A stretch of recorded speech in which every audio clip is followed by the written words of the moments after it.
দশে পাশে মিলে সবে এক দাঁড়েতে বসিয়া হরিনাম করে সবে হাতে তালি দিয়া।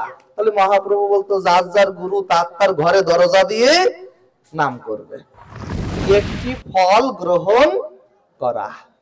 আমার মতো যদি লোভী সাধু হও তাহলে আমি বড় একটা তরমুজ গ্রহণ করব, আর তোমরা যদি হও সংযমী সাধু তাহলে একটি বড়ই ফল গ্রহণ করবে। এই শ্লোকটি লিখে রাখবে, ওই ছেলে বা মেয়ে পড়ার টেবিলে বসে যেন এই শ্লোকটি অন্তত আস্বাদন করে যে নিজের ধর্মকে ত্যাগ করলে তার কোনো কুলে ঠাঁই হয় না। এবং শাস্ত্র ভাগবত বললেন যদি কেউ ধর্ম ত্যাগ করে এই ভাগবত আসরে বসে তার মৃত্যু কামনা করো। জয় রাধে শ্যাম। আজকে আমাদের আস্বাদনের বিষয়বস্তু থাকবে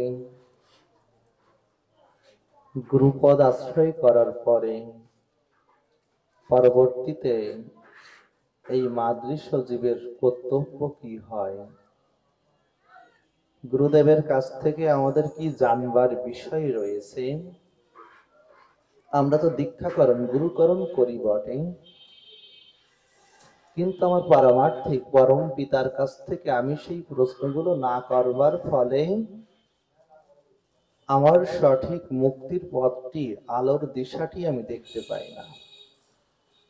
শিক্ষক যখন ছাত্রকে পড়াই বাবা, ছাত্র তার প্রশ্নের উপরে শিক্ষক বুঝে ফেলেন যে ওই ছাত্রটি কতটুকু পড়ালেখা করেছে। তদ্রূপ শ্রীমদ্ ভাগবত গীতা সাক্ষাৎ কুরুক্ষেত্রের যুদ্ধের ময়দানে যে ভগবান অর্জুনকে একবার বলেছিল ক্ষুদ্র হৃদয় দুর্বল ত্যক্ত উৎকৃষ্ট পরমতপ, অর্জুন তোমার হৃদয়ের ক্ষুদ্র দুর্বলতাটা ত্যাগ করো, কৈলব্যম সমগাম পার্থ নয় তৎপদ্ধতি। তোমার হৃদয়ের যে ক্লিবতা রয়েছে ওগুলো ঝেড়ে ফেলে দিয়ে ওঠো। রাধে রাধে।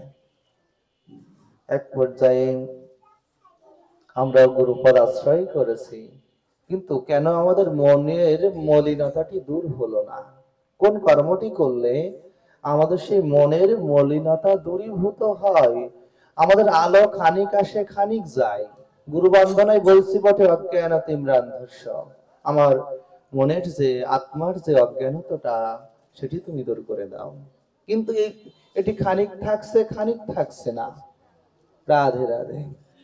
তাই তো শ্রীমদ্ ভাগবত গীতা ভগবান সাক্ষাৎ মুখ নিঃসৃত বাণী।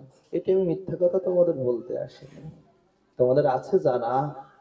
দশম অধ্যায় শ্লোকটি তেষাম সতত যুক্তনাম ভজতাম প্রীতিপূর্বকাম। তেষাম সতত যুক্তনাম, সতত কথাটির অর্থ হলো নিরন্তর, আর যুক্ত মানে তার সঙ্গে বসবাস করা, বা তার সঙ্গে বসবাস কেমন করে হয়, তার সঙ্গে যোগাযোগ রাখা, তার খোঁজ খবর নেওয়া। তাই বলছে তেষাম সতত যুক্তনাম ভজতম প্রীতিপূর্বকম। রাধে রাধে। কি বললেন একটু ধ্যান দি বাবা। তেষাম সতত যুক্তনাম অর্থাৎ সর্বত্র সময়ে নিরন্তর ভগবানের সঙ্গে সংযোগ স্থাপন করা। যেমন একটি বাচ্চা শিশুর সঙ্গে মায়ের যে নিরন্তর সম্পর্ক, নারী ছেড়া ধন, রক্তের বাঁধন। পিতা বা মাতা সন্তানের দুঃখ দুর্দশা বা বিপদে পড়লে কার মনে আগে ধাক্কা লাগে বাবা? মায়ের মনে। কেন? মায়ের সঙ্গে তার একসঙ্গে যোগাযোগটা এমন, নারীর সম্বন্ধ। বলে সতত যুক্ত নাম, ভগবানের সঙ্গে যেদিন আমাদের এই নারীর সম্বন্ধটা হবে, এই মায়ের সঙ্গে আমার যদ্রূপ সম্পর্ক, ভগবানের সঙ্গে যদি তদ্রূপ সম্বন্ধ আমাদের হয়, তাহলে আমরা সতত যুক্ত থাকতে পারবো। রাধে রাধে। তেষাম সতত যুক্ত নাম ভজতম প্রীতিপূর্বকম। ভজতম, ভজতম শব্দের অর্থ হলো ছোট কথা যেটি, সেটি হলো ভজন। আর এই ভজন কথাটির অর্থ কি? যাহার চরণ আশ্রয় করলে, আত্মসমর্পণ করলে জীবের মুক্তি হয়, বন্ধন মুক্ত হয়, তাহাকে ভজন বলা হয়। তাহলে ভজতম প্রীতিপূর্বকম, প্রীতিপূর্বকম, প্রীতি অর্থ হচ্ছে ভালোবাসা। আমরা আরতি করি না, আরতি, রতি, অর্থাৎ আমার যত রতি রয়েছে, আমার দেহে যত কামনা বাসনা রয়েছে, এগুলো গোবিন্দ চরণে অর্পণ করার নামই হলো আরতি। আর প্রীতি কি? এই আরতি, কীর্তন, জপ, অর্চনা, বন্দনা, পূজা, এই আচরণগুলো ভক্তিযুক্ত, ভক্তি মাখা মাখা। যেমন অন্নগুলো ব্যঞ্জন আদি দিয়ে মাখলে পরে সমগ্র অন্নটি ওই ব্যঞ্জন দ্বারা কি হয়? মাখো মাখো হয়ে যায়। তদ্রূপ ভক্তিটা প্রীতি অর্থাৎ ভালোবাসা, শ্রদ্ধার সহিত মাখা মাখা থাকতে হবে। আমরা তো করতে হয়, তাই করি। ওই যে 3 বার আমরা গল্প করি যে 3 বার ভোগ দেয়, তাই দেয়। বলে প্রীতিটা আমাদের থাকে না, ভালোবাসাটি আমাদের থাকে না। কারণ যেদিন আমার বিপদগ্রস্ত আমরা হই, সেদিন আমরা ভগবানকে ভুলে যাই। আমার ঘরে বিপদ আর আমি ভগবানকে খেতে দেই না। বলে আমরা আর্ত, জিজ্ঞাসু, অর্থার্থী আর জ্ঞানী ভক্ত। কয় প্রকারের ভক্ত? 4 প্রকারের। আর্ত ভক্ত, যিনি বিপদে পড়ে ভগবানকে ডাকেন। আর আমরা কি করলাম? ওই 4 প্রকারের ভক্তের বাইরে চলে গেলাম, বিপদে ভগবানকে ডাকি না। আমার বিপদ আর আমি ভগবানকে না খেয়ে রেখেছি। তাহলে আমি সেই ভক্তর কাতারে থেকে বাদ পড়ে গেলাম। আমি সেই প্রীতির সহিত গোবিন্দ ঘোষ বাবা, মহাপ্রভুর প্রিয় সহচর, প্রিয় পার্ষদ, গোবিন্দ ঘোষের একটি মাত্র ছেলে, হঠাৎ করে বিয়োগ হলো, মারা গেল। গোবিন্দ ঘোষ শ্মশানে সন্তানকে উঠিয়ে দিয়ে বলছে, প্রভু, এ জগতে পিতা মাতার সব থেকে শ্রেষ্ঠ দুঃখ কি জানো? যার পিতা বেঁচে থাকতে পুত্রের চতুর্দোলা তার গৃহ সম্মুখ থেকে যায়, আর পিতা হয়ে পুত্রের ওই ধর্ম অর্থ কাম মোক্ষ মহাশ্মশানের মধ্যে মুখে আগুন দেওয়া লাগে। আগুন দিলেন বটে, বলছে, প্রভু, এ জগৎ মায়ার জগৎ, আমাকে পরীক্ষা করছো, আমি আমার পুত্রের মুখে আগুন দিলাম বটে। এসে বালিশটি জড়িয়ে ধরে কাঁদছে। রাত হয়ে গেল। ভগবান গোপীনাথ বলছে, ও গোবিন্দ, আমার যে খিদা লেগেছে, আমারও যে ক্ষুধা লাগে। বলছে, গোপীনাথ, তুমি তো ক্ষুধার কথা বলছো, তুমি আমাকে যে বিপদ দিয়েছো। তাহলে শোন বাবা, যদি কেউ বিপদের মধ্যে গোবিন্দকে ডাকে, ওই ভাবপারে যাওয়ার সময় আমি এসে দাঁড়াই তার দুয়ারে। জানিস, আমার বড় খিদা লেগেছে, আমাকে তুই তো সারাদিন খেতে দিসনি। আচ্ছা, গোপীনাথ বলছে, গোবিন্দ, আমাকে খেতে দে। ভগবানের আহার রয়েছে, ভগবানের নিদ্রা রয়েছে, কারণ ভগবান তো আমার ঘরের। আমি ভগবানকে সন্তানের রূপে চাই। গোপাল, গোপাল, মা যশোদা কত কেটেছে। সখা রূপে চাই অর্জুন, পার্থ, বন্ধু আমার কৃষ্ণ, আর কি নিদর্শন দেবে গো? আমার কৃষ্ণ প্রভু, আমি দাস, সবই প্রভুর ইচ্ছা, ভগবানের কৃপা, বলি তো আমরা। গোপীনাথ বলছে, জানিস গোবিন্দ, তোর একটি সন্তানকে আমি কেন নিয়ে নিয়েছি? একটি সন্তানকে কেন নিয়ে নিয়েছি জানিস? বাজার থেকে কোনো আহার দ্রব্য আনলে তুই আগে ভাগ করে তোর সন্তানকে দিতিস। গোবিন্দ, আমার না ভালোবাসার ভাগ আমি কাউকে দিতে চাই না। আমার ভালোবাসার ভাগ আমি চেয়েছি তুই বাজার থেকে যা আনিস আগে আমাকে নিবেদন কর, আমাকে আহার দে। কিন্তু তুই কি করতিস জানিস? তুই এই বাজার থেকে আনা দ্রব্যগুলো তোর পুত্রকে আগে ভাগ করে দিতিস। ওই ভালোবাসা, ওই ভাগ হয়ে যাওয়া ভালোবাসা আমি সহ্য করতে পারি না। তাই তো তোর এই সন্তানকে একবারে আমার কাছে নিয়ে এসেছি। আমি একা ভাই গোপীনাথ হয়ে, তোর পুত্র হয়ে তোর দরজায় থাকতে চাই, আর তুই বাজার থেকে যা যা নিয়ে আসিস আমি বসে আস্বাদন করতে চাই। বলছে, প্রভু, তুমি যদি আমার সন্তান হও, আমার যেদিন চলে যাবার বেলা হবে, আমার তো আর কেউ নেই, আমার মুখে কি কেউ আগুন দেবে? আমাকে কেউ শ্রাদ্ধ করে পিণ্ড দান করে আমার উদ্ধারে কেউ করবে? গোপীনাথ বলেছিল, গোবিন্দ, যদি কোনো ভক্ত আমাকে পুত্র রূপে ভাবে, ওই যাওয়ার বেলায় আমি তার মুখে আগুন দেয়, আমি তার শ্রাদ্ধ করে ওই ভবনদী পার করিয়ে দেয়। তুই একবার আমাকে পুত্র রূপে ডেকে দেখ না, একবার আমাকে পুত্র রূপে ডেকে দেখ না। গোবিন্দ ঘোষ উঠে আমার গোপীনাথের শ্রীচরণে প্রণাম করে বলছে, আমার যা সাহস ছিল তা তো তুমি নিয়ে নিয়েছো প্রভু। আজ থেকে তুমি আমার পুত্র, আমি তোমাকে পুত্র জ্ঞানী আজ থেকে সেবা করবো। আজ থেকে গোবিন্দ আমার পুত্র জ্ঞানে আমার প্রভুকে সেবা করলো। যেদিন এই নবদ্বীপে গোবিন্দের দেহ রাখা হলো, বাবা কি হলো জানো? আহা, কি মার্মিক কথা, কি বলবো তোমাদের। 7 কলসি জল দিয়ে গোবিন্দের দেহটাকে স্নান করানো হলো। আর ওই দেহে স্নান করানোর পরে যে শ্মশানে চিতায় উঠাবে না, চারিদিক থেকে সব বলছে ভক্তগণ কে গোবিন্দের মুখাগ্নি করবে। কোথা থেকে আমার লালা এসে, কালো একটি ছেলে এসে বলছে, এই সরো সরো সরো সরো। কি হয়েছে? বলে, ও আমার খুব চেনা গো, ও আমার খুব চেনা। বলছে, চেনা তো ওর তো এই জগতে নিজের বলতে কেউ নেই। এই ও তো ওর চেনা, তাহলে ওর মুখে অগ্নি সংযোগ ওই ছোট ছেলেটাই করো। কি করলো আমার ভগবান?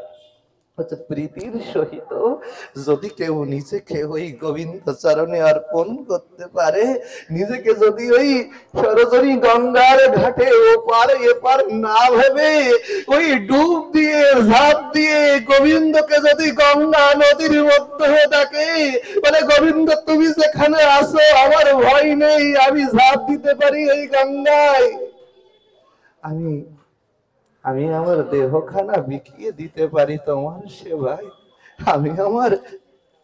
আমি আমার সর্বস্ব তোমার শ্রীচরণে অর্পণ করলাম। তাই তো ভজনের মূল শ্রী গুরুদেব একটি কথা বলে, বাবা, নরতনু হয় ভজনের মূল। নরদেহ বলে দেবতারও মনুষ্য দেহ পাওয়ার জন্য কোটি কোটি যুগ থেকে আমার গোবিন্দের সেবা করবার প্রয়াসে এই মনুষ্য দেহ কানা ধরতে চায়। আর আমার দেহ দিল, কিন্তু আমার মন দিয়ে প্রীতি হলো না। তাই তো ভগবানের সেবা করবার 1 নাম্বার উদ্দেশ্য হলো, গুরুদেবের কাছে আমার প্রশ্ন থাকবে, গুরুদেব বাবা আমার ভজন হবে কিসে? রাধে রাধে। আমার ভজন হবে কিসে, আমার সাধন হবে কিসে? সাধ্য তত্ত্ব সাধন বিনে কেহ নাহি জানে, কৃপা করি কহরাই তাহার পাবার উপায়। রায় রামানন্দ স্বামী মহাপ্রভু বলছে যে সাধ্য তত্ত্ব সাধন বিনে। সাধন কি বাবা? রাধে রাধে। ভজন আর সাধন কি? ভজন হলো ভগবানের দেশে প্রবেশ করা। আমি হরে কৃষ্ণ মধুর নাম বদনে উচ্চারিলাম, আমার দেহখানা ওই ভগবানের শ্রীচরণে অর্পণ করলাম, গুরুপদ আমার আশ্রয় হলো, এটিকে ভজন বলা হয়। অর্থাৎ কৃষ্ণমুখী হওয়ার নামই ভজন। আর প্রতিদিন একই কাজ করা, ব্রহ্ম মুহূর্তে ঘুম থেকে ওঠা। আমাদের এই সাধু আছে, ও সেবা করে ব্রহ্ম মুহূর্তে ঘুম থেকে ওঠে।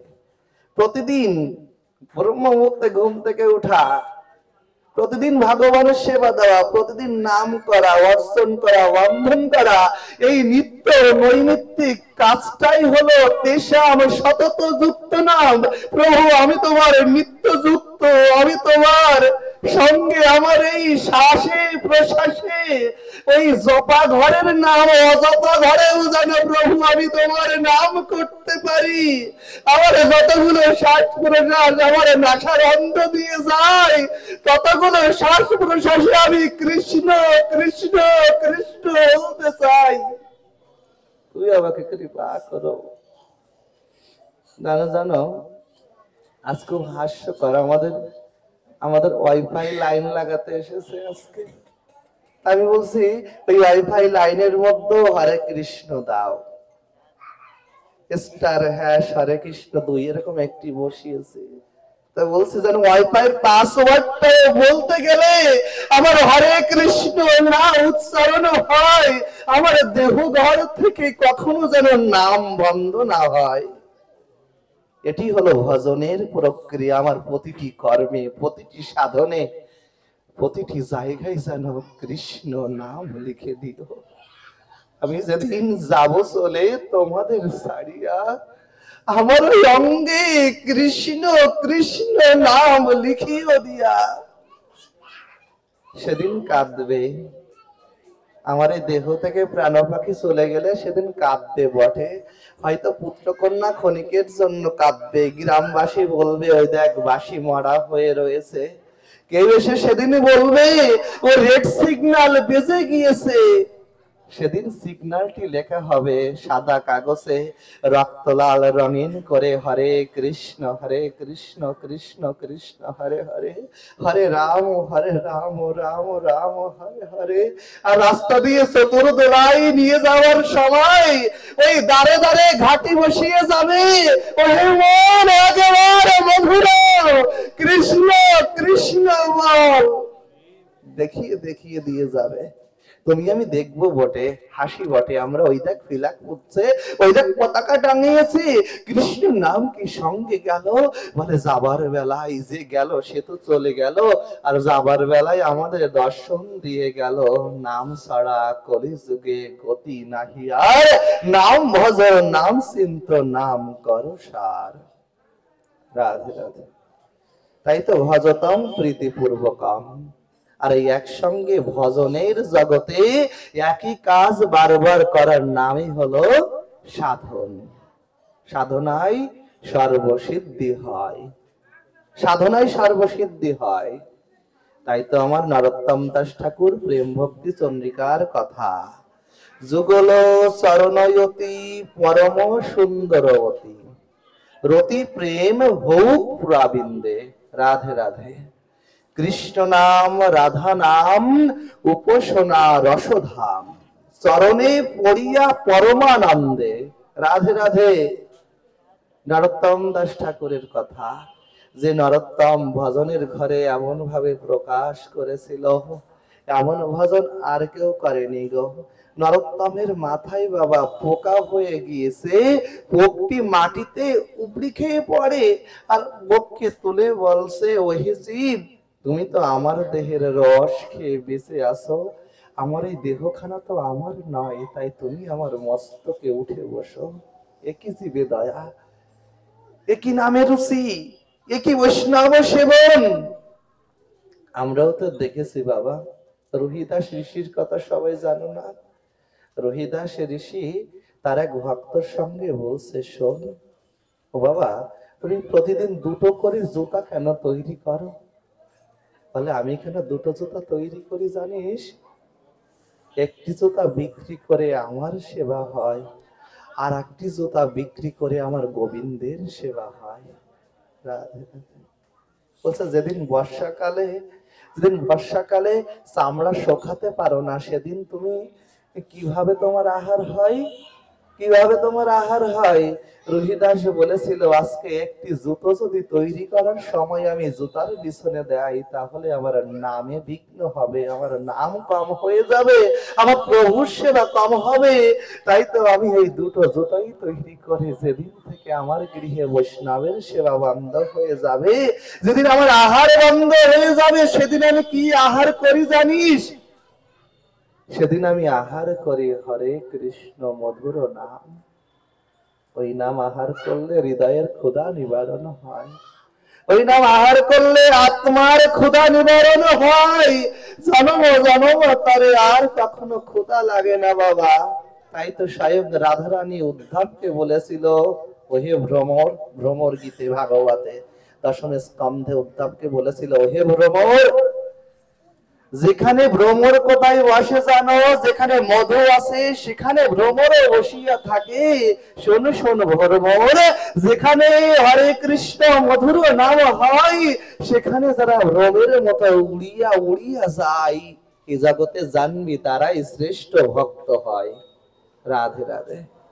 দেখবে অনেকে ভালো লাগে না, ওই আরতি শুরু হয়ে গিয়েছে, ওই তো মধুর কৃষ্ণ নাম শুরু হয়ে গিয়েছে, দেহ মন প্রাণ সব ছুটিয়া ফেলিয়া চলে যায়, বলে লাভ নাই। আছে বাবা, আছে, লাভ আছে। সেদিনের লাভ কি হবে? এই তেষাম সতত যুক্তনাম ভজতাম প্রীতিপূর্বকাম। তোমার আমার সেই যাবার বেলায় যেদিন রেড সিগন্যাল বেজে যাবে, সেদিন এই ভজনের উপকারটি আছে। তাই তো বলছে যে দাদামি বুদ্ধি যোগাম তম ইয়েন মাম উপয়ন্তিতে। কারা কারা এই ভজন ঘরে প্রবেশ করেছে? যারা এ জগতে বুদ্ধিমান, যারা এ জগতে শ্রেষ্ঠ ভক্ত, যারা এ জগতে জ্ঞানী ভক্ত, তারাই হচ্ছে এ জগতে ভজন জগতে প্রবেশ করেছে। তাহলে ভজন জগৎ কি ভজতে হবে?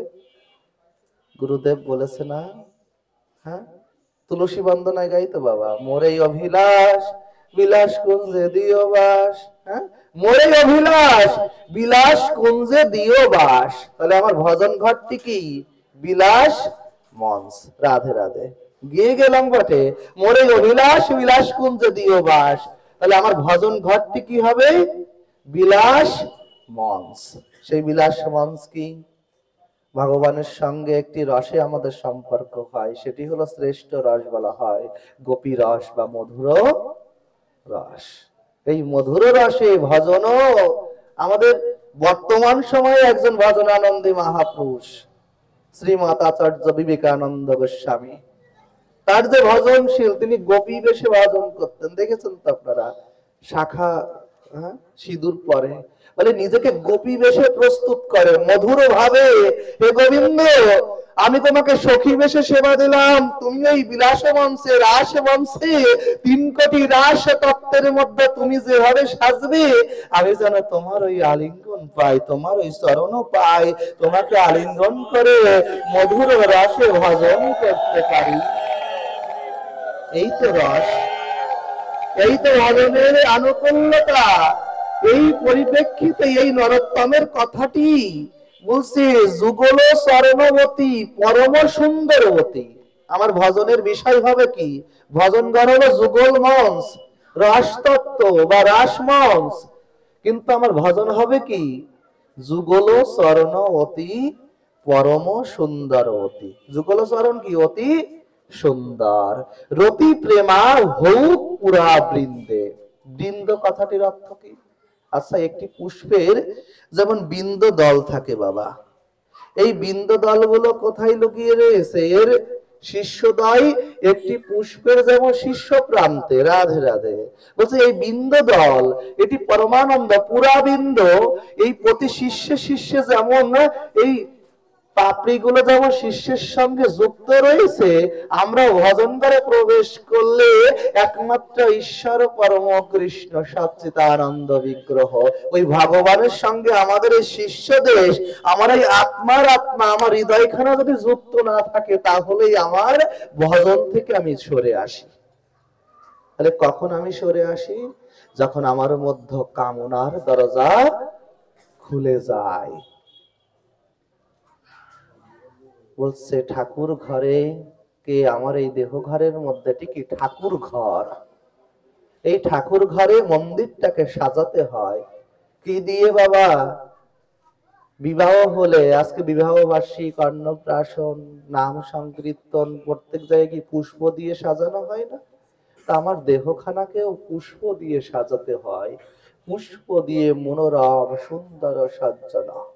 আর এই পুষ্পটি কি বাবা? মনের পুষ্প হলো ভগবানের দিব্য নাম। ওই প্রস্ফুটিত পুষ্প দিয়ে আমরা এই হৃদয় মন্দির খানা এমন ভাবে মার্জন করতে হয়, এমন ভাবে সাজাতে হয়, যেন ভগবানের সঙ্গে আমার দিব্য সম্পর্ক হয়।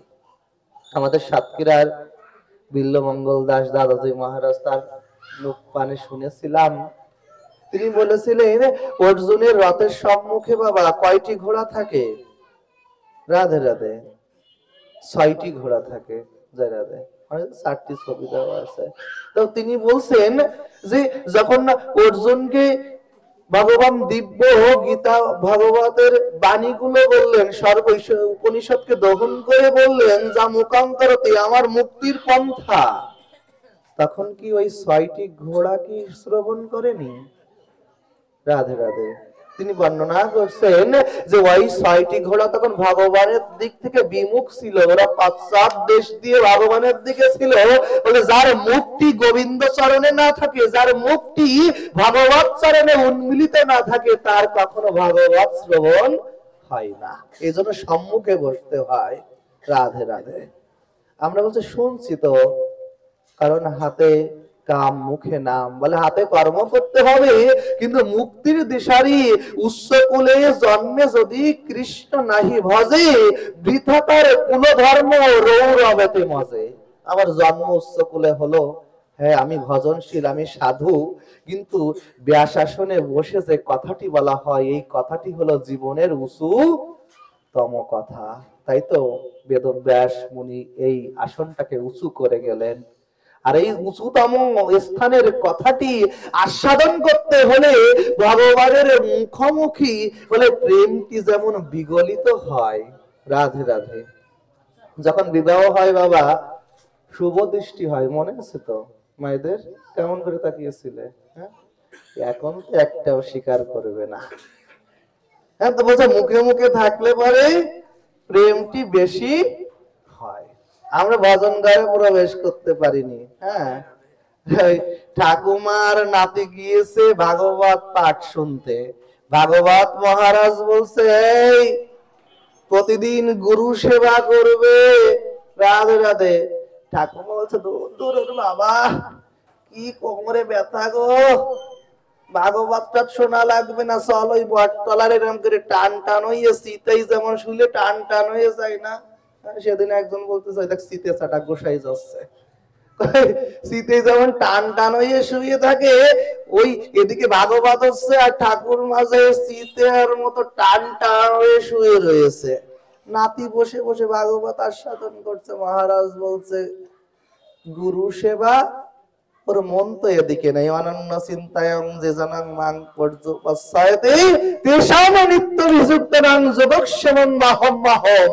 যিনি অনন্য চিন্তার দ্বারা অন্য চিন্তা বাদ দিয়ে ভগবানের ঘরে এসে এই রূপ রস লীলামৃত আস্বাদন করেন, ভগবান দিব্য ভাবে তার যোগ এবং ক্ষমতাকে কেমকে তার আহার নিদ্রা হইতে সকল কিছুকে আমার গোবিন্দ হারকে বহন করেন। এই তো তিনি বাহম মাহম, আর আমি হলাম তার অনুগতি, দাসা অনুদাস। তাই তো যখন বলছে না ওই নাতি শুনে গিয়েছে, গুরু সেবা তো আর শোনেনি, মনটা তো অন্যদিকে, শুনেছে গরু সেবা। পরের দিন সকালবেলা বাবা গরুটাকে নিয়ে পাকা ধান খেয়ে লাগিয়ে দিয়েছে। এদিকে কোমরে ব্যথা ঠাকুমার, টুকটুক টুকটুক টুকটুক টুকটুক করতে করতে, এই তুই আমার সব শেষ করে দিলি, সব শেষ করেছিস। কেন কেন কেন কেন? কালকে আমাকে যেখানে নিয়ে গিয়েছিলে খিচুড়ি ঝোলা ভরতে, ও তো ভাগবত বোঝে না, ও বোঝে তো খিচুড়ি ভরবো, গপ গপাইয়ে গেলবো আর হতে হতে হতে বলবো আলবো। ওই গপ গপাইয়ে খাইয়ে গেলাম আর চলে গেলাম। হ্যাঁ, বলে খাইলাম আর চললাম, আর ওটা তো নিতাই গৌর হরি বল হয়ে যাচ্ছে। প্রতিদিন দিন আমার চলে গেল, কিন্তু যাবার সময় হরি বল বলো, হরি বল বলা লাগবে কেন? হ্যাঁ, আমার এক দাদু ছিল বাবা, এখনো রয়েছে বর্তমান, হরি বল শুনতে পারে না। রাধে রাধে। হরি বল শুনতে পারে না, হরে কৃষ্ণ নাম শুনতে পারে না। আমার মায়ের মামা। আমি গেলাম, বলছি তোমার যদি মৃত্যু হবে, আমাকে যদি গোবিন্দ বর্তমান রাখে, তাহলে তোমাকে হরি বল বলতে নিষেধ করব, কেউ তোমার পিছে হরি বল বলবে না। হঠাৎ করে কিছুদিন আগে আমার মায়ের দাদু দেহ রেখেছেন, তিনি রামকৃষ্ণ মিশনের মহারাজ ছিলেন। রাধে রাধে। বাগেরহাটে। আর আমার যে দাদু তিনি মুরারি বাবার শিষ্য বৈষ্ণব, আর ওদিকে শ্বশুর মশাই হচ্ছে রামকৃষ্ণ মিশনের। জামাই আর শ্বশুরের নিত্য ঝগড়া বাঁধত। আর এই মামার বাড়ি, আমার মায়ের মামার বাড়ি আর আমার মামার বাড়ি একই গ্রামে। তাহলে বুঝুন কি ঠেলা। আজকে তো বলছি এত কথা, ভজন জগতে প্রবেশ করতে গেলে এই বরিশালে আসলে বোঝা যায় অমৃত অঙ্গনে গিয়েছেন না, ভগবানের কারখানা না, কারোর সঙ্গে কারো মিল নেই। কি ভজনের কথা বলবো, বলে এই জায়গাটুকুন যদি মিল থাকে, এই মনের মিল দিয়ে ভগবানের সেবা হয়, কিছু দরকার নাই। আজকে এক গুরু শিষ্য আর এক গুরুদেবকে দেখতে পারে না, অমুক গুরুদেবের শিষ্য, আমার গুরুদেব বিশাল বড়, ও বলছে আমার তাই এত বড়। বলে বড় ছোট করবার রাখ, এই প্রেমানন্দে শ্রী গুরু যে কৃপা করেছে, দশে পাশে মিলে সবে এক দাঁড়েতে বসিয়া হরি নাম করে সবে হাতে তালি দিয়া। তাহলে মহাপ্রভু বলতো যার যার গুরু তার তার ঘরে দরজা দিয়ে নাম করবে। নিতাই চাঁদ সেটি করুণা করেছে, মহাপ্রভুকে বলছে অনিমাই এবার তো শ্রীবাস অঙ্গনের দরজা খোল, খুলে ওই খোল করতাল নিয়ে রাস্তায় বেরিয়ে পড়। দেখে কত শত কীট পতঙ্গ স্থাবর অস্থাবর পদার্থ গুলো হাহাকার করছে, তোর কি কানে একটু বাজছে না? একবারে রাস্তায় এই হরিনামের বন্যা নিয়ে আয়, আর এই হরিনামের বন্যায় সকলে ভেসে ভেসে যায়। হরি বল। এজন্য হরিবল বলতে হলে একসঙ্গে বলতে হবে, 10-5 একসঙ্গে, 10-এ 5-এ মিলে সবে যদি একসঙ্গে হাতটি ওঠানো হয়, তাহলে আমাদের বাজিতপুরে বাবা প্রণবানন্দজি, উনি কি ভারত সেবাশ্রমের মহারাজ। তো একদল কি করেছে জানো, তৎকালীন সময়ে কীর্তন ভেঙে দিয়েছে, হরিনাম বন্ধ করে দিয়েছে। প্রণবজির কাছে যে বলছে যে প্রভু আমাদের কীর্তন ভেঙে গিয়েছে, তা বলছে তোরা এখানে এসেছিস কেন? আমার এখানে না আসলে ওই 10 জন যদি একসঙ্গে যে তাদের উপরে প্রহার করতিস, তাহলে তোদের কীর্তন ভেঙে দিত না। আজকে বর্তমান সময়ে বর্তমান প্রেক্ষাপটে আমাদের সমস্যা হলো, এমনিতে 80 হলো সোনকুড়ির মতো কয়টা, তা আবার 14 প্রকারের ভাগ। বলে জন্ম না যাইতে সূত্র সংস্কার এত দিযাও বেদ পট্টবর্ষ ব্রহ্ম জানানি ব্রাহ্মণ। মহাপ্রভু পুরীতে যেদিন গিয়েছে, বাসুদেব আচার্য বলেছিল যেই গৌর সেই কৃষ্ণ সেই জগন্নাথ। পুরীর সম্মুখে যে নবীন সন্ন্যাসী অজানুলম্বিত বাহু করে দাঁড়িয়ে জগন্নাথের সম্মুখে বলছে আমি কোনো ব্রাহ্মণ নই, আমি কোনো ক্ষত্রিয় নই, আমি কোনো বৈশ্য নই, আমি কোনো শূদ্র নই, আমি কোনো সন্ন্যাসী নই, আমি মানুষ নই জগন্নাথ, আমি তোমার দাসের হৃদয়। আর ভক্ত হয়ে ভক্তের হৃদয়কে আস্বাদন করবার জন্য এই জগতে আর কেউ আসেনি গো। কলিজীবের পরম সৌভাগ্য যে পরম দয়াল নিতাই চাঁদকে সঙ্গে করি, মহাপ্রভু ধরি। তাই তো আমার এই কথাটি আমাদের নজরে আসলো না। নজরুলের এসেছিল বাবা, সখী সে হরি কেমনে বল, নাম শুনিলে যার এত প্রেম আসে, চোখে আসে অশ্রু জল, সখী সে হরি কেমনে বল। রাধে রাধে। সখী সে হরি কেমন বল নজরুলের হলো। হ্যাঁ, সেদিন একটি গৌর কীর্তন শুনছিলাম, পথে কি দেখলে তারে, পথে কি দেখলে তারে আমার গৌর ভগবানে। রাধে রাধে। কি বলছে? পথে কি দেখলে তারে আমার গৌর ভগবানের। সেই গৌরকে কি তোমরা দেখেছো?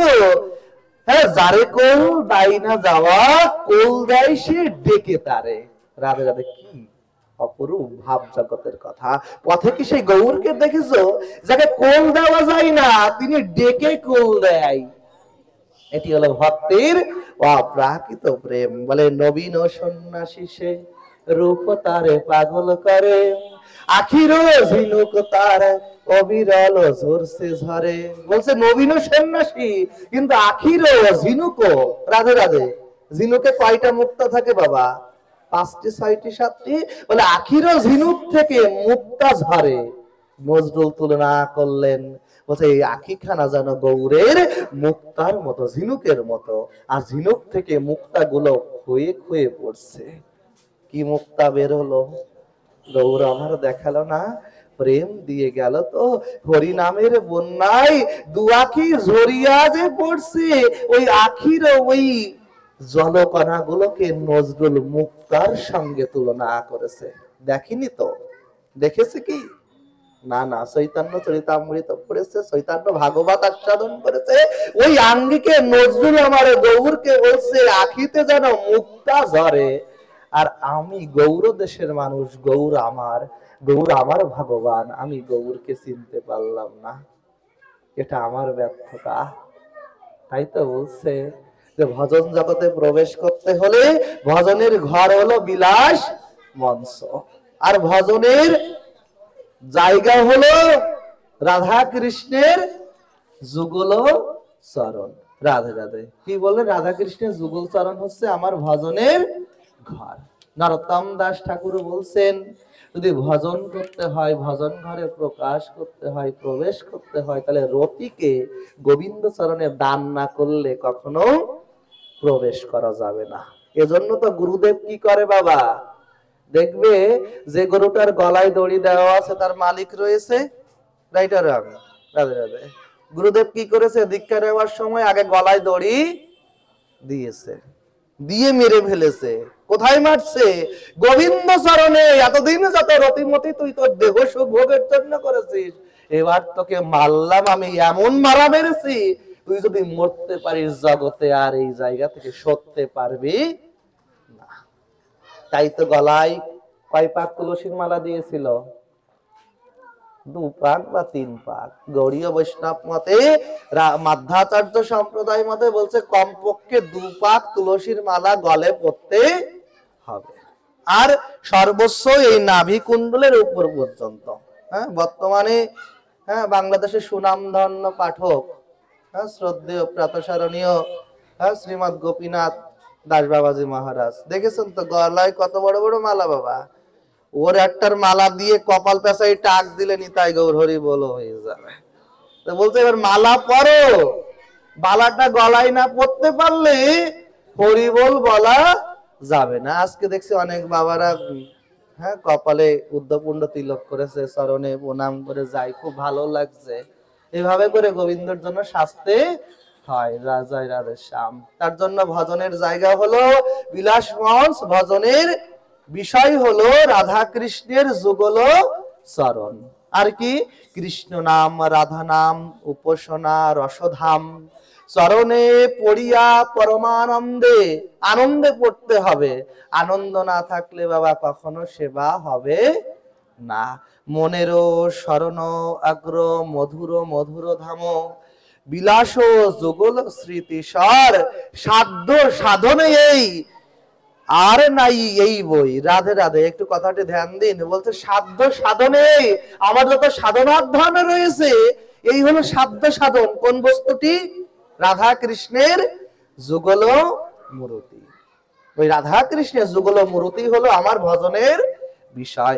সাধ্য সাধনে এই আর নাহি ইয়া বই, মানে আর কিছু নাই জগতে, এই তত্ত্ব সর্বতত্ত্ব সার। তাহলে ভজনের আনুকূল্য, ভজনের তত্ত্বই হলো রাধা কৃষ্ণের যুগল স্বরূপ। তাহলে এবার কিভাবে সেবা করতে হবে? গুরুদেবের কাছে প্রশ্ন নাই কি, গুরুদেব আমার কিসে ভজন হবে?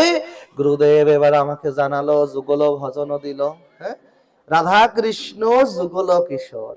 হ্যাঁ, রাধা কৃষ্ণ প্রাণ যুগল কিশোর। এই যুগল কিশোর কিশোরীর যে সেবা, এই সেবা তত্ত্বটি এবার প্রভুর কাছে প্রশ্ন, কিভাবে প্রভু আমার যুগল সেবা হবে? রাধে রাধে। ভজনের সব থেকে সহজ একটি উপায় আমি বলছি তোমাদের, ভক্ত পদ রজ আর ভক্ত পদ জল, ভক্ত ভুক্ত অবশিষ্ট 3 সাধনের ফল। রাধে রাধে। কয়টি? ভক্ত পদ রজ, ভক্ত পদ রজ, ভক্ত ধোলাই যিনি গড়াতে পারলেন, যিনি বহিরঙ্গ ভাবে ভক্ত ধুলা অঙ্গে মাখাতে পারলেন, বলে ভজন ঘরে প্রবেশ করতে হলে আগে দীনতা আকুলতা দরকার। এই আত্মনিবেদন করে নিজেকে আত্মসমর্পণের মাধ্যমে ভক্ত চরণে নিজেকে অর্পণ করতে পারলে পরে ভজন ঘরে প্রবেশিলা, তখন তুমি ভজন ঘরে প্রবেশ করলা। এবার ভক্ত চরণ ধোয়া জল, বলে যে জল খেয়েছিল, কে খেয়েছিল বাবা? আমার গৌরের এক ভক্ত জল খেয়ে ফেলেছিল। গৌর বকেছিল, এই কি করছিস? বলে এ জগতে ভক্ত চরণ ধোয়া জল। আজকে তো আমরা বিশ্বাস করি না, বিশ্বাসে মিলাই বস্তু, তর্কে বহুত। বেটা পা ধোয়া আগা ধোয়া, ওই বেটার পা ধুইয়ে আমি জল খাবো? এদিকে কীট পতঙ্গ রোগ ব্যারাম নিজের শরীরের মধ্যে বাসা বাঁধছে। আমি এক ডাক্তারকে বলেছিলাম ভোলা, যে ডাক্তার প্রসঞ্জিত রায়, তাকে বলছি ডাক্তার বাবু তুমি ধোলা খেতে পারবে না, কিন্তু আমি পারবো। কি করে? বলে তোমার ধোলা খেলে রোগ জীবাণু ঢোকার ভয় আছে, আর ভক্তের ধোলাই হচ্ছে সর্বস্ব হয়, তাই তো ভক্ত কখনো ধোলা খেতে ভয় পাই না। এই জন্য সেই ধোলা, এই ধুলা অঙ্গে মাখো মাখো রে, এই না বেদে ধুলা, এই অঙ্গে মাখে, এই ধুলা বঞ্চ করে ব্রজের রায় কেন? এই ধুলা টাকা দিয়ে পাওয়া যায় না। আমি বলি যে মন্দিরে আসলে কি হয়, বলে ঘরে বসে ভজন হয়, রাধা কৃষ্ণের সেবা হয়, নাম জপ হয়, কিন্তু মন্দিরে না আসলে ভক্তের চরণ ধুলা অঙ্গে মাখা যায় না। এই ধুলা পাওয়ার জন্য মন্দিরে আসতে হয়।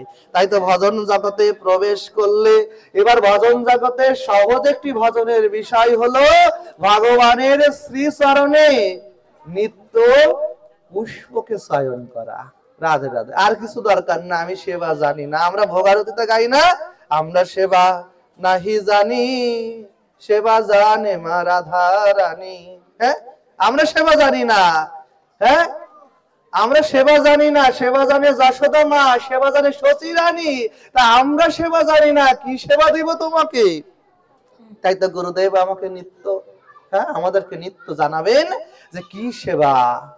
হয়তো গুরুদেব বলবে তোমার তাম্বুল সেবা, হয়তো তোমার কর্পূর সেবা, হয়তো তোমার পুষ্প সেবা, হয়তো তোমার অন্ন সেবা, হয়তো তোমার চরণ সেবা। সেদিন বলেছিলাম কথাটি, যে গৃহে বিগ্রহ আছে, বিগ্রহের চরণ সেবা কখনো করেছে? তো সেটি করিনি। রাধে রাধে। সাধু বুঝে করেছে। রাধে রাধে। এই জন্য বলছি যে ওই ভজন জগতে প্রবেশ করতে গেলে দূরে যাওয়া লাগবে না, সাধু খোঁজা লাগবে না। সাধু তোমার গৃহে সকাল করিয়া পাত্র ধরিয়া যে আসে বাবা, যে ভিখারি ভিক্ষা করতে আসে, তার গৃহে আসলে পরে একবার তার চরণে প্রণাম করো, সে আসলে একবার উলুধ্বনি করো, তাকে একবার সেবা দিও, তাহলে বৈষ্ণব সেবা হয়ে যাবে। বলে ওই জায়গাটুকুন ফাঁকা হয়ে যায়, ওই জায়গাটুকুন ফাঁকা দিয়ে আমরা বহিরঙ্গে ভক্ত খুঁজতে যাই। আমারও মনে ইচ্ছা হয় অমুক জায়গার বড় সাধু আছে, তাকে সেবা দেব, কিন্তু যে আমার গৃহ থেকে না খেয়ে চলে গেল, তাকে সেবা দিতে পারলাম না। তাই তো ভজন জগতে প্রবেশ করতে হলে, বৃন্দাবনে এক বাবাজি মহারাজ ছিল, নাম তার গৌর দাস। এই গৌর দাস কি করতো জানো? বৃন্দাবনে প্রেম সরোবরের কাছ থেকে প্রতিদিন পুষ্পগুলো চয়ন করে শুধুমাত্র কৃষ্ণ ভগবানের শ্রীচরণে অর্পণ করতেন। রাধে রাধে। জয় রাধে। জয় জয় বৃন্দাবন ধাম কি, রাধা রানী কি, বৃন্দাবনের কৃষ্ণ লালা কি, নন্দ লালা ভগবান কি। রাধে রাধে। কি হলো জানো? প্রেম সে শ্রী রাধে। রাধারাম নীলের হৃদয়ে যদি আনন্দ না হয়, তাই মূল মুসর দল রাধা নাম বলতে গেলে উচ্চারণই হয় না, কষ্ট হয়ে যায়। তাই বলছে রাধা নাম নিতে হবে আনন্দে, প্রেমানন্দে। এজন্য ভজন জগতে গৌর দাস কি করে? প্রেম সরোবর থেকে পুষ্পগুলো উত্থিত করে প্রেম সরোবর থেকে পুষ্পগুলো উঠিয়ে শ্রী গোবিন্দের শ্রীচরণে দেয়। কোথায় বাবা? আমাদের রূপ সনাতন গোস্বামীর ভজন কুটির কোথায়? রাধে রাধে। সনাতন গোস্বামীর ভজন কুটির হচ্ছে পাবন সরোবরের কাছে। রাধে রাধে। এই সনাতন গোস্বামীর ওই ভজন কুটিরের পাশে এই গৌরদাস থাকতেন। আর এই ভজন কুটিরের পাশে গৌরদাস কি করতেন? ভগবান কৃষ্ণকে নিত্য একটি পুষ্প উঠিয়ে পুষ্পের মালা তৈরি করে ভগবানের শ্রীচরণে অর্পণ করতেন। প্রতিদিন নিত্য কাজ। আর কোনো ভজন তিনি জানতেন না। তিনি একদিন ভাগবত মহারাজ পাঠে আস্বাদন করেছে, যদি কোনো ভক্ত 12 বছর ধরে একটি পুষ্পের মালা গোবিন্দকে অর্পণ করতে পারে, তাহলে 12 বছর পরে গোবিন্দ তার সম্মুখে এসে সাক্ষাৎ দর্শন দেয়। রাধেশ্যাম। তিনি যখন আস্বাদন করছেন, তাই তো মহাপ্রভু বলছে বিবিধাঙ্গ সাধন ভক্তি বহুত বিচার। সাধনের কোনো বিচার আচার নেই। দেখবে যারা ওই যে কদিন আগে ইউটিউবে একটি ভিডিও দেখেছি বাবা, মাটির নিচে মাথাটা বসিয়ে দিয়েছে, মাথাটা মাটির নিচে পোতা আর পা দুখানা উপরের দিকে বেশ বেঁচে আছে। বলে ওই তামসিক সাধন ভজন আমরা পারবো না, আমরা মাদৃশ্য মনুষ্য, আমাদের জন্য সহজ ভজন। তাই তো বিবেদাঙ্গ সাধন ভক্তি বহুত বিচার, সংক্ষেপে কইয়া যায় সাধন অঙ্গ সার। তাই তো মহাপ্রভু সাধন অঙ্গ জানালেন। কৃষ্ণদাস কবিরাজ গোস্বামী পাদ তিনি কলম দিয়ে লিখলেন কি সাধন হবে? গুরুপদ আশ্রয় দীক্ষা, গুরুর সেবন, সমৃদ্ধ শিক্ষা, পৃচ্ছা, সাধু মার্গে অনুগমন। রাধে রাধে। একটু ধ্যান দিন, কি বললেন? গুরুপদ আশ্রয় দীক্ষা, গুরুর সেবন। গুরুপদ আশ্রয় করতে হবে, দীক্ষা নিতে হবে, গুরুর সেবা করতে হবে, এরপরে সমৃদ্ধ শিক্ষা, এই শিক্ষা তত্ত্ব নিতে হয়। এরপরে শিক্ষা তত্ত্ব, তারপর পৃচ্ছা। এই পৃচ্ছা কথাটির অর্থ হলো গুরুদেবের কাছে প্রশ্ন করা। পৃচ্ছা। এবার সাধু মার্গে অনুগমন। রাধে রাধে। সাধু মার্গে অনুগমন। আর এই সাধু মার্গে অনুগমন না করলে ভক্তিটা স্থির থাকে না। কি বললেন? কৃষ্ণ প্রীতিতে ভোগ ত্যাগ, কৃষ্ণ তীর্থে বাস। এরপরে ভজন কি হবে? কৃষ্ণ তীর্থে বাস, কৃষ্ণ প্রীতিতে ভোগ ত্যাগ। ভগবানের প্রীতি উদ্দেশ্য বিধানের জন্য আমাদেরকে ত্যাগ করতে হবে। ভোগ করলে হোক ভগবানের দেওয়া দ্রব্য, সেটি প্রসাদ আকারে গ্রহণ করতে পারলে আমার মধ্যে ভক্তিটা স্থির থাকবে। কৃষ্ণ তীর্থে বাস, যেখানে আমার ভগবান অবস্থান করেন এমনও তীর্থে আমাদের বসবাস করতে হবে। রাধে রাধে। যাবত নিগ্রহ প্রতিগ্রহ একাদশ উপবাস। জয় রাধে। কি বললেন? যাবত প্রতিগ্রহ নিগ্রহ, যাবত আমার যত প্রতিগ্রহ রয়েছে, আহার রয়েছে, বিহার রয়েছে, তার মধ্যে যে উপবাসটি সেটি হচ্ছে একাদশ উপবাস।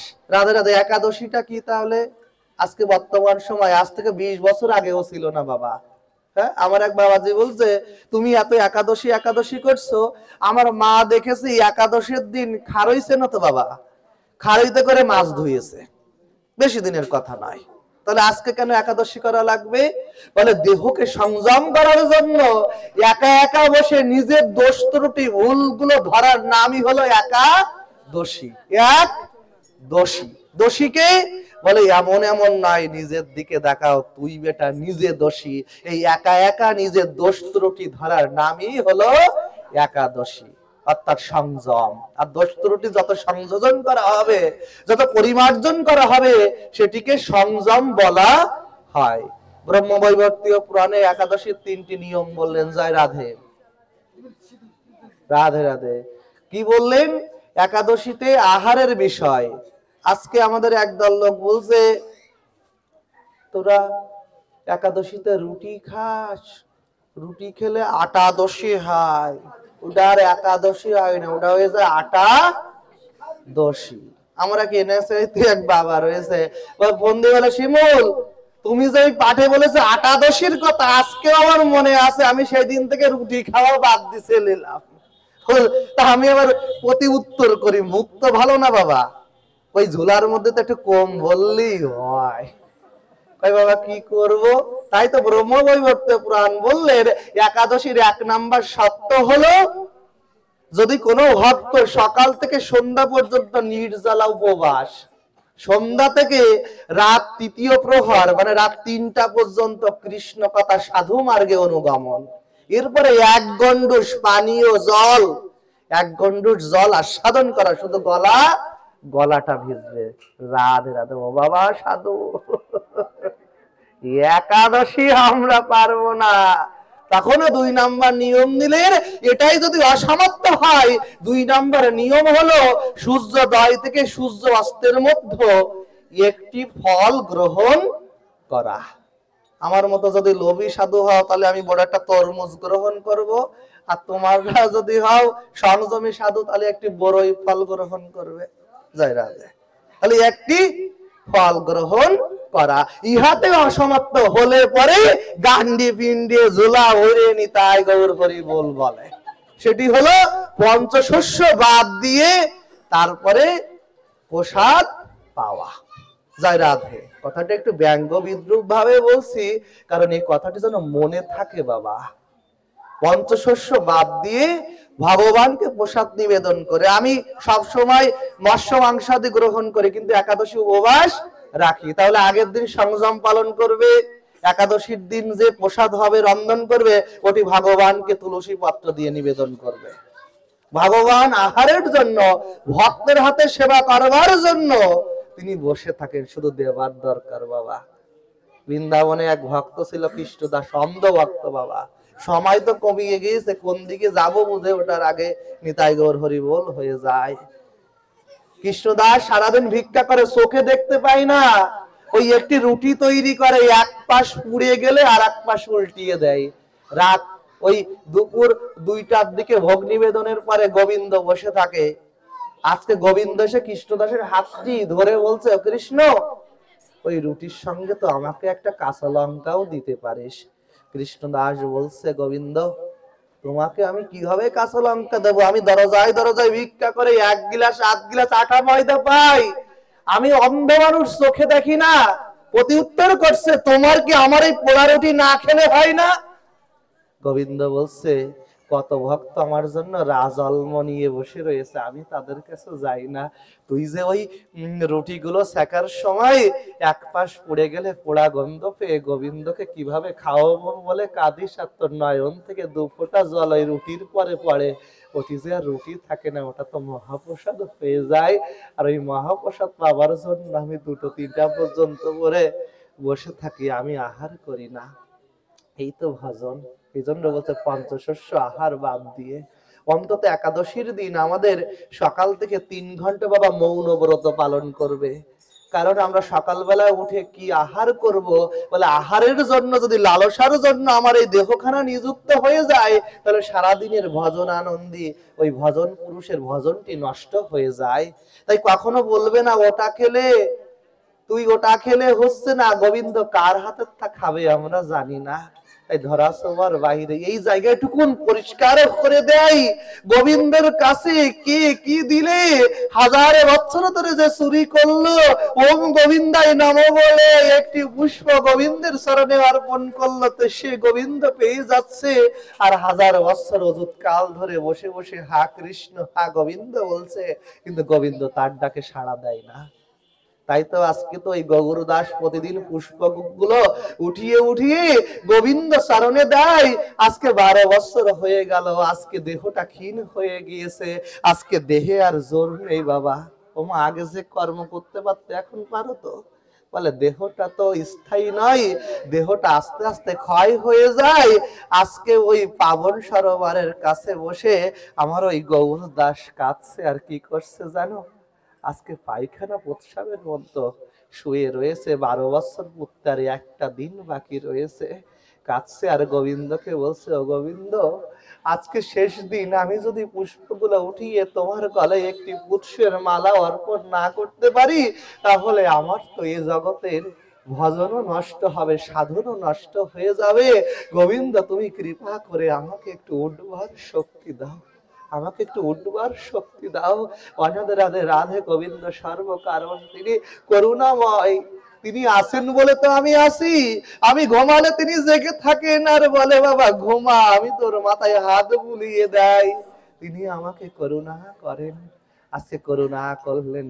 ওই পায়খানা প্রস্রাবের মধ্য থেকে কেমন করে একটু উঠলো। বলে কৃষ্ণ ভক্তি জন্মমূল হয় সাধু সঙ্গ, সাধু সঙ্গে কৃষ্ণ ভক্তি হয়, কৃষ্ণ প্রেম জন্মায় এই পাশের অল্প সঙ্গ। বলে কৃষ্ণ ভক্তি জন্মায় কোন পাশ?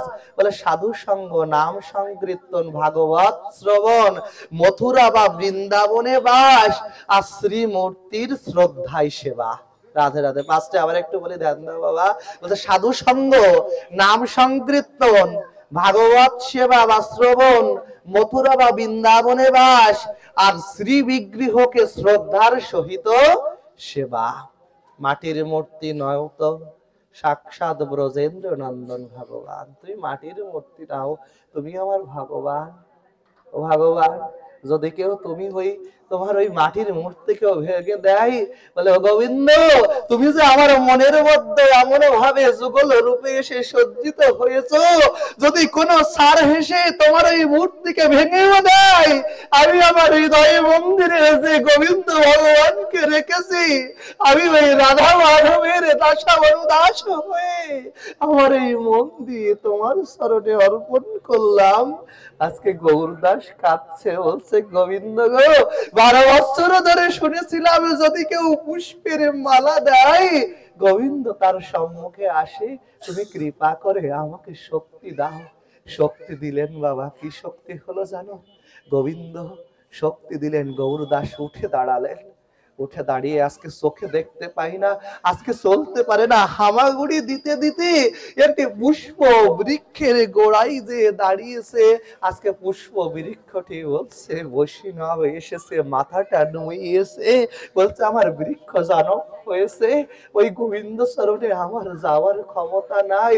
ও কৃষ্ণ দাস, তুমি আবার পুষ্পগুলোকে উঠিয়ে পুষ্পের মালা তৈরি করে গোবিন্দায় নাম বলে ওই গোবিন্দ চরণে অর্পণ করে দাও, তাহলে আমার যে এই বৃক্ষ জনম শুরু হয়ে যাবে, আমার এই বৃক্ষ জনম থেকে আমার মুক্তি হবে।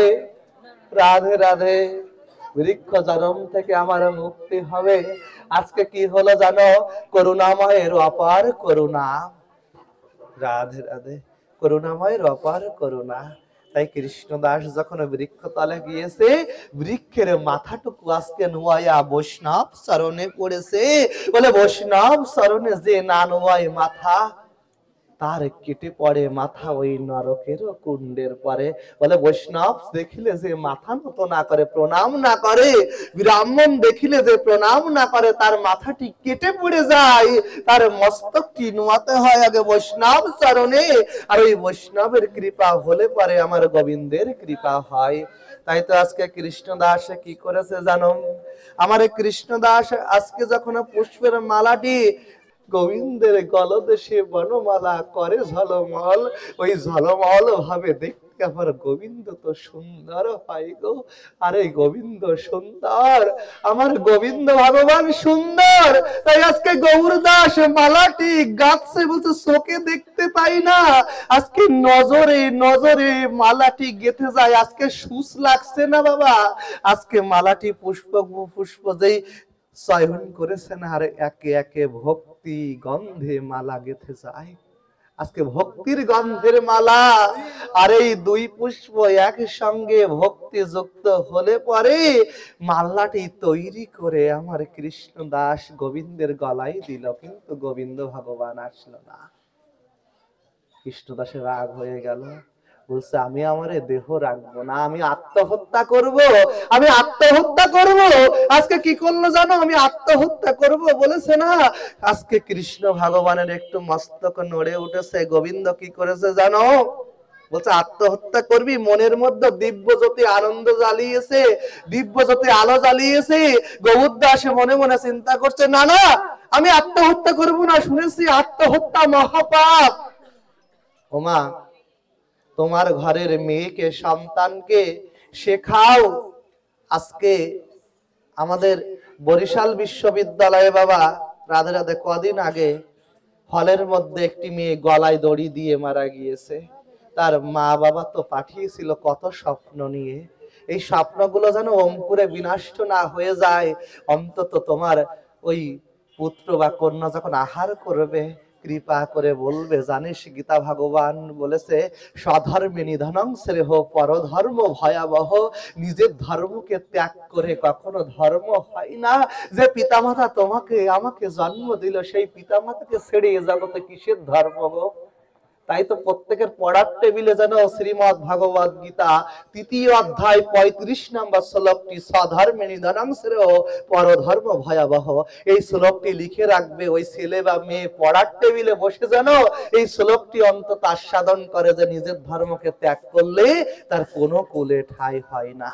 এবং শাস্ত্র ভাগবত বললেন যদি কেউ ধর্ম ত্যাগ করে এই ভাগবত আসরে বসে তার মৃত্যু কামনা করো। রাধে রাধে। তাই তো কৃষ্ণদাস যখন বলেছে প্রভু আমি তোমার দেশে আর থাকবো না, আমি রাধারানীর দেশে চলে যাব। পাবন সরোবর থেকে বর্ষনা হচ্ছে মাত্র 6 কিলোমিটার দূরে। জয় রাধে। এই 6 কিলোমিটার দূরে কি জানো, এই পাবন সরোবর থেকে একটি গান রয়েছে না, এখনো সেই বৃন্দাবনে হ্যাঁ বাঁশি বাজে রে, বাঁশি শুনে বনে বনে ময়ূর নাচে রে। সেই বৃন্দাবনের ময়ূর এখনো নাচে বাবা, শুধু যে দর্শন করবার। পাবন সরোবর থেকে বর্ষনায় যেতে যেতে ময়ূর গুলো বাবা নাচতে থাকে। যেই বলেছে কৃষ্ণদাস যে আমি রাধার রানীর দেশে চলে যাব, এদিকে এক লালা বেশে ওই গোচরণ করে কৃষ্ণ ভগবান শ্যামলি ধামলি ওই ধাবলি গাভীগুলোকে নিয়ে গোচারণ শেষ করে কৃষ্ণ ভগবান বালক বেশে এসে বলছে দাঁড়াও গৌরদাস কোথায় যাচ্ছ? আর বলো না কো, এতদিন ধরে ওই ভগবানের গলায় মালা দিলাম, তোমাদেরও কেমন গোবিন্দ ভগবান যে পুষ্পের মালা পরলো কিন্তু আমাকে দর্শন দিল না। যাই বলেছে না, গৌরদাস বলছে শোনো শোনো, তুমি আমার সঙ্গে আর কথা বলো না, ছাড়ো, আমি রাধারানীর দেশে চলে যাব। তুমি এখন আমার সময় নষ্ট করছো, আমি এত সময় বর্ষণার অর্ধেক রাস্তা ধরতে পারতাম। জয় রাধে। কি করেছে জানো, বলছে শোনো শোনো শোনো শোনো, তোমার পুটলিতে কি বলে, আমি যে প্রসাদ দিয়েছি গোবিন্দ কখনো খেতে আসিনি, তাই আমি এই পুটলি উত্তরীয়তে গিফটি দিয়ে ওই প্রসাদ গুলো বর্ষণায় নিয়ে যাচ্ছি, যাবার বেলায় যদি কোনো ভক্ত দেখি তাকে আস্বাদন করিয়ে যাব। বলছে শোনো শোনো, দাঁড়াও দাঁড়াও দাঁড়াও দাঁড়াও দাঁড়াও। গোচারণ করিয়ে এসেছে নবলক্ষ গরু, 9 দিকে লক্ষ্য রেখে গোবিন্দ ভগবান সাত্বিক রাজসিক তামসিক কাম ক্রোধ লোভ লালসা মত মাৎসর্য এই পরশ্রী কাতরতা সবকিছু ছেড়ে দিয়ে 9 লক্ষ ধেনু সরিয়ে যিনি আসলেন, গৌর দাস কৃষ্ণ ভগবানকে ধাক্কা দিয়ে ফেলে দিলেন।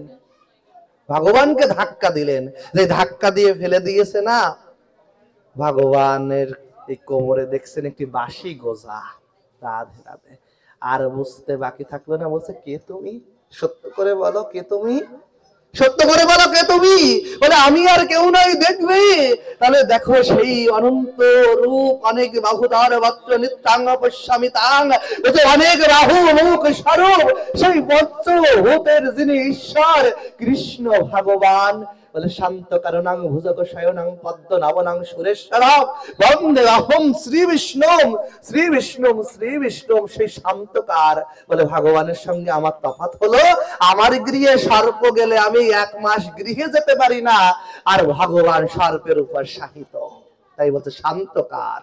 ভুজগ শয়নাং, ভুজের উপর সর্পের উপর শয়ন করেছেন যিনি, সেই ভগবান বিষ্ণু তুমি আজকে দাঁড়ালে বাঁশিওয়ালা কৃষ্ণ হয়ে। বাঁশিওয়ালা কৃষ্ণ হয়ে বলছে গৌরদাস একটি কথা বলবো, এতদিন তুমি আমাকে ডেকেছো কিন্তু রাধারানীকে ডাকনি।